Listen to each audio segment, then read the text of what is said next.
soo dhawaad meel walba joogtaan saaxiibayaal waxaa soo dhamaaday kulankii Premier League ee u dhexeeyay kooxaha Arsenal iyo West Ham. Kulankan wuxuu ahaa mid cajiib badan inkastoo Arsenal ay tustay West Ham qaybtii koowaad bah in ay ka awood badan tahay aysan u baacdhigi karin xilligan kooxda Hammeriska. 5 gool iyo 2 gool ayuu kulanku soo dhamaaday. Gunners habeen qurux badan ay qaateen ciyaartoydii garoonka soo gashayna intooda badan shabaqo ay gaareen. Bukayo Saka ayaana bandhig wanaagsan sameeyay ka xilligan ciyaartoyga markii la eego gool iyo caawinba iyo fursadaha abuuraba kan ugu badan horyaalka Ingiriiska ciyaartoyda kale ka wanaagsan.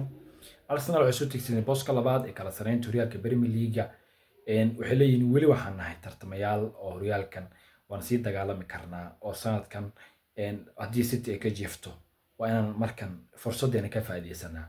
Inkastoo City kooxaha kale ee Brighton ee kooxdan ka hoosay ee kulamo u dhiman yihiin ciyaaraan. Arsenal kaalinta labaad ee soo fadhiista Liverpool ayana focus u fiirinaysaa iyadoo Liverpool iyaduna kulan adag City la ciyaari doonto habeen dambe.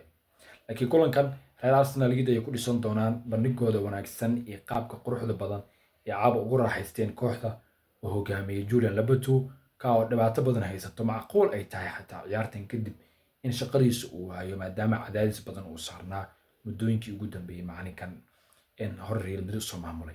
Arsenal taageerayaashooda waxaan leenahay hambaliyo habeen qurux badan ayay qaateen. Habeen waxay qaateen kamid ah habeenada ugu quruxda badan Arsenal oo iska dhaqeen dhibaatooyinkii la dhahaa Arsenal sanadkan horyaalka uma tartamayso maadaama kooxdan ay fursado badan lumisay.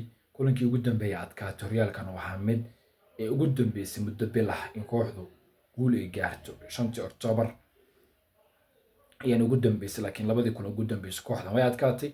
Marka reer Arsenal hambaliyaan leeyahay meel walba joogtaan muuqaalkan meel dheer gaarsiiya.